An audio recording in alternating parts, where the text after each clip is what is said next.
เปลือกส้มนะคะที่ลดการอักเสบของสิวอักเสบได้นะคะรวมถึงขาวใสและผิวหนังชุ่มชื่นนะคะก็ขอต้อนรับเข้าช่อง Easy Home นะคะช่องอะไรง่ายๆอยู่ที่บ้านไม่ว่าจะทำกับข้าวทำอาหารทำเครื่องถนอมผิวหรือดูแลร่างกายของเรานะคะอย่าลืมกดกระดิ่งและกดติดตามช่องเราเพื่อจะไม่ได้สวัสดีค่ะก็กลับมาช่อง Easy Home อีกแล้วนะคะช่องอะไรง่ายๆอยู่ที่บ้านกันนุ๊กอีกแล้วค่ะวันนี้นะคะนุ๊กมาชวนเพื่อนๆทำนะคะสบู่อีก1สูตรนะคะเป็นสูตรน้ำนมสดนะคะหรือนมแม่ก็ได้นะคะกมิ้นนะคะซึ่งในช่วงหน้าร้อนอย่างเงี้ยหลายคนมีปัญหาผดผื่นนะคะซึ่งสูตรนี้บอกเลยนะคะว่าไม่ต้องใช้ความร้อนแต่สามารถทำเช้าใช้เย็นได้นะคะเป็น HP Avocado นะคะโดยที่เราจะต้องเตรียมในส่วนของน้ำมันเดี๋ยวนุ๊กขึ้นสัดส่วนไว้ให้นะคะหลังจากนั้นเดี๋ยวนุ๊กจะเอาขึ้นไปตั้งไฟนะคะถ้าเกิดเราไม่มีหม้อเคลือบอย่างนี้ใช้หม้ออะไรได้บ้างหม้อสแตนเลสใช้ได้นะคะเดี๋ยวเราไปตั้งไฟกันนะคะเอาน้ำมันไปตั้งไฟกันนะคะโดยที่เราน้ำมันที่เราใช้นะคะจะต้องอยู่ที่ประมาณ200องศาฟาเรนไฮต์นะคะอันนี้มันซินเซียนนะเดี๋ยวนะคะเราก็วัดปุ๊บยิงไปปุ๊บนะคะซึ่งทีนี้มันยังไม่ได้เนาะเดี๋ยวนุ๊กเอาไปตั้งไฟต่อนะคะเพื่อให้อุณหภูมิมันได้ระหว่างนี้เราก็จะมาเตรียมในส่วนของไทเทเนียมไดออกไซด์นะคะและตัวนี้จะช่วยฟอกให้ขาวขึ้นนะคะและอีกตัวหนึ่งค่ะคือผงขมิ้นตัวนี้นะคะจะช่วยรักษาผดผื่นและอีกตัวหนึ่งนุ๊กใช้สารสกัดจากว่านหางจระเข้นะคะซึ่งตัวนี้นะคะนุ๊กจะนำไปใช้ในคนผิวแห้งมากๆนะคะซึ่งซูเฟสตรงนี้นุ๊กก็จะอยู่ที่ประมาณ6%นะคะซึ่งเราสามารถทำได้ตั้งแต่6-10%นะคะเดี๋ยววัดอุณหภูมิแป๊บนึงนะคะเอาละค่ะเพื่อนี้เราใช้หลักการแบบไม่ต้องทำอะไรมากเอาไปเนี่ยค่ะโอเคค่ะทีนี้ระหว่างรอนี่นะคะเราก็จะมาทำในส่วนของโซดาไฟกันนะคะแล้วเดี๋ยวเรามาทำกันค่ะ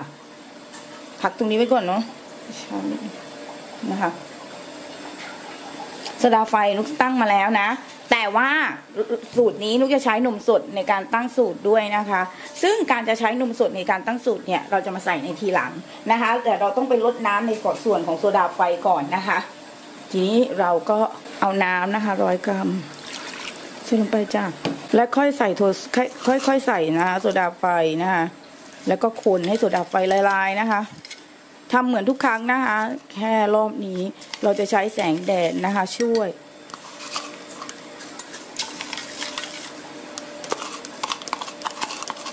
สัดส่วนลุกขึ้นไว้ให้แล้วนะคะอันนี้อยู่ที่6%นะ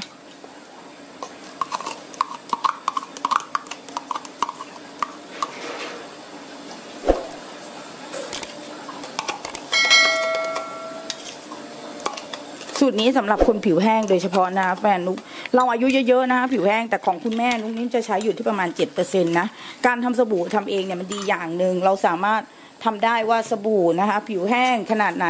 เราต้องคนโซดาไฟนะคะให้ละลายให้หมดเลยนะคะสบู่อย่างนี้หลายๆคนอาจจะกลัวสบู่ทุกอย่างทำมาจากโซดาไฟนะคะโดยวิธีการของโรงงานเนี่ยเขาจะตักเกสรีนนะคะส่วนที่ถนอมผิวออกไปใส่ไปขายนะแล้วก็ไปใส่ในส่วนของโลชั่นกันค่ะซึ่งเจ้าเกสรีนของเราเนี่ยยังเหลือเต็มๆนะเราไม่แปลกใจว่าเราใช้สบู่อย่างนี้แล้วผิวเราไม่แห้งนะคะไม่จำเป็นต้องเขาเรียกอะไรนะไม่จำเป็นต้องใช้ครีมลุงเลยนะคะเอาค่ะเราคนแห้งนะคะไม่ใช่ผู้ผิดเราคนให้นี่กันเลยนะคะไม่ต้องไม่ให้เหลือนะทีนี้ค่ะขั้นตอนสำคัญนะคะเอาละค่ะขั้นตอนสำคัญเห็นไหมค่ะหลังจากนั้นนะคะเราจะได้ม้ามโซดาไฟอย่างนี้นะคะแล้วก็เทโซดาไฟค่ะลงไปเลยค่ะค่อยๆเทนะคะ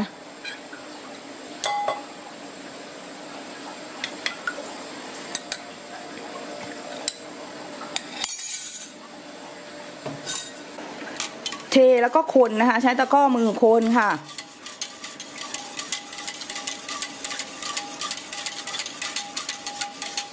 คนให้มันจนเป็นนมนะ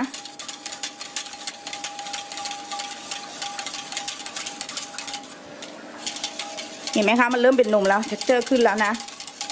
เดี๋ยวเราจะใช้แรปหรือใช้ฝาปิดไว้ก็ได้นะคะบางคนก็ใช้แรปนะคะเพื่อคุมอุณหภูมิสูงไว้และใช้มันเป็นเท็กเจอร์อย่างนี้แล้วเนาะ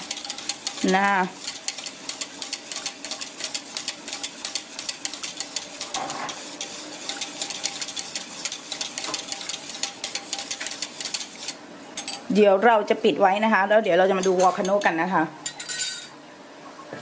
ปิดไว้แล้วก็เอาในส่วนของผ้าหม้อเนี่ยเพื่อให้แบบอุณหภูมิมันอยู่ได้นะคะให้อุณหภูมิมันขึ้นไปเรื่อยๆนะแต่ระวังมันจะแบบฟู่นะตอนนี้คือต้องดูนะคะเห็นไหมมันเหมือนเดือดแล้วนะคะ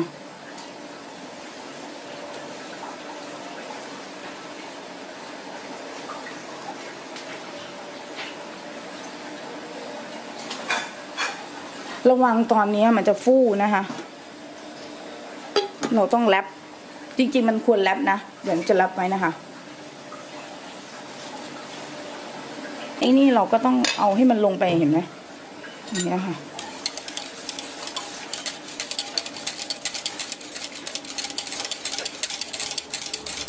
แล้วก็เดี๋ยวเราจะเขาเรียกอะไรนะรักษาอุณหภูมิด้วยการแรปแล้วก็ผ้าปิดข้างๆไว้นะคะ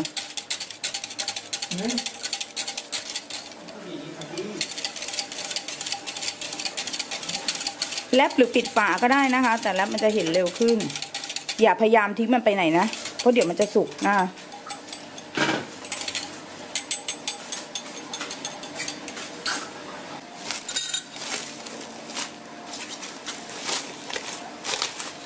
เราจะแรปไปนะคะแล้วก็เดี๋ยวด้านข้างเราจะเอาผ้ามันให้ห่อให้ความร้อนมากที่สุดนะคะเราจะห่อกันไว้ในอย่างนี้นะอย่าละสายตาออกจากมันเลยนะคะเพราะเดี๋ยวมันจะฟูขึ้นมาเนาะมันขึ้นมาอย่างนี้ใช่ไหมคะเราก็คนคลายความร้อนนิดนึงแล้วก็เอาให้มันร้อนอีกนะคะ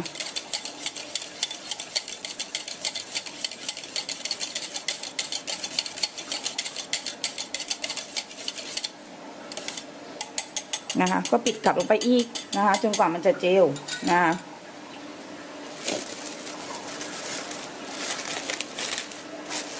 ปิดกลับให้มันคุมอุณหภูมิแล้วก็ให้มันขึ้นอะโวคาโดนะคะเช่นกันมันจะเริ่มเจลแล้วก็เกิดคล้ายๆอะโวคาโดตรงกลางนะคะเราก็ต้องคลายความร้อนให้มันนิดนึงนะคะคนค่ะเห็นไหมเนื้อสบู่ก็จะเป็นลักษณะอย่างนี้นะคะจนกว่ามันจะเจลนะแล้วเดี๋ยวเราวัด pH กันนะคะเอาให้มันร้อนให้เต็มที่เลยนะเห็นไหมมันเจลแล้วเห็นไหมคะเนื้อสบู่จะเจลแล้วนะคะ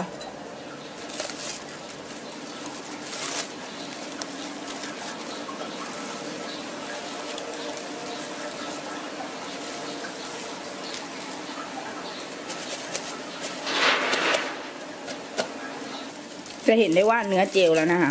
เห็นไหมมันเริ่มเจลแล้วเนาะเราก็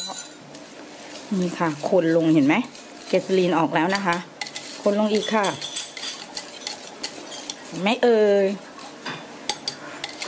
ทำง่ายไหมแต่ว่ามันจะเสี่ยงหน่อยหนึ่งตรงอุณหภูมินะ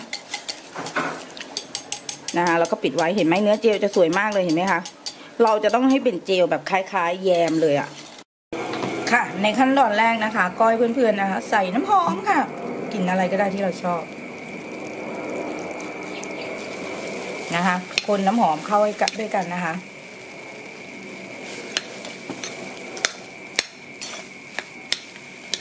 คนเข้าไปในลักษณะอย่างนี้นะคะ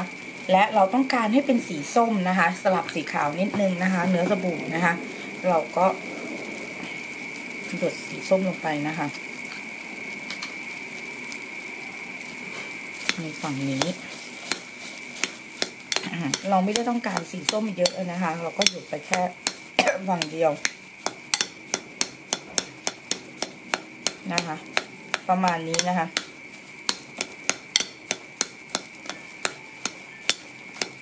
หลังจากนั้นนะคะให้เราใส่ในส่วนของนะคะสารสกัดว่านหางจระเข้ที่เราเตรียมไว้นะคะเพื่อเพิ่มความนุ่มๆชื่นๆนะคะผัดลงไปนะคะ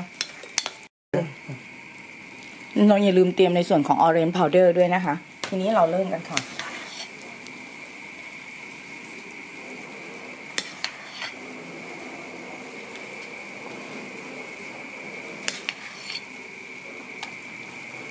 นะคะเคาะลงมูลกันค่ะ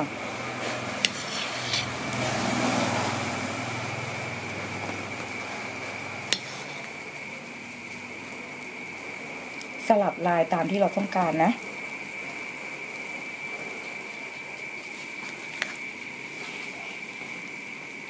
นะคะ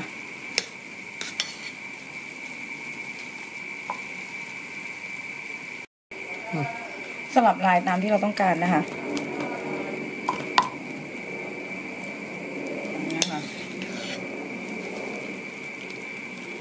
ทำไปเรื่อยๆนะมันเหมือนจินตนาการอะมันเทเลไม่ได้นะคะซึ่งเดี๋ยวคราวหลังจะมาเทเลให้นะจะต้องหาหม้อตุ๋น2 ใบนะคะ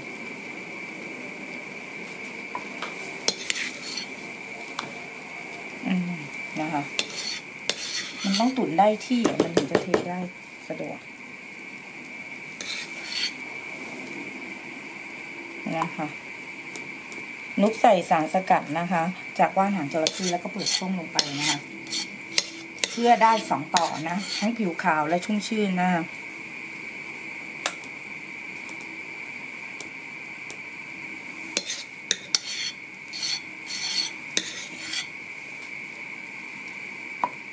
ก็พยายามค่ะทีนี้เรามาตัดก่อนเนาะนะคะก็ดึงออกนะคะอันนี้เราใช้กระดาษข้าวมันไก่ค่ะ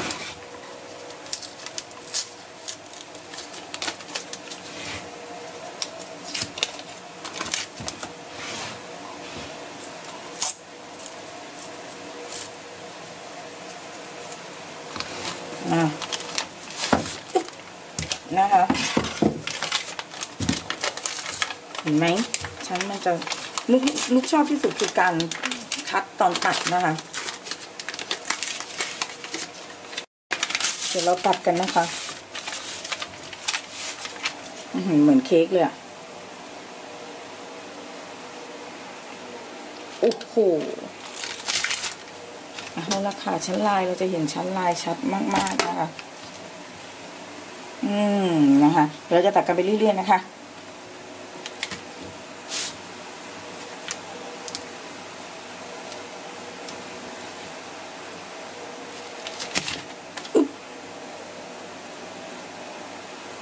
บางๆเลยน่าเกิน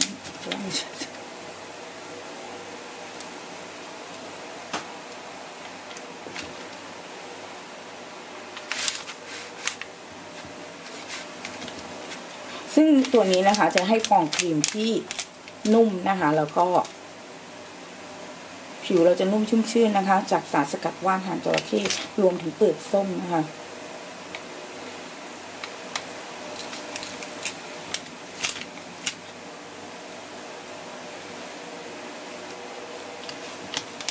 จริงๆหลายๆคนจะชอบมีที่ตัดเนาะที่ตัดโดยเฉพาะแต่ตัวนุกไม่มีนะคะเดี๋ยวเราจะมาดูกันค่ะว่ามันสวยขนาดไหนเนาะลาไปด้วยสบู่เปลือกส้มนะคะ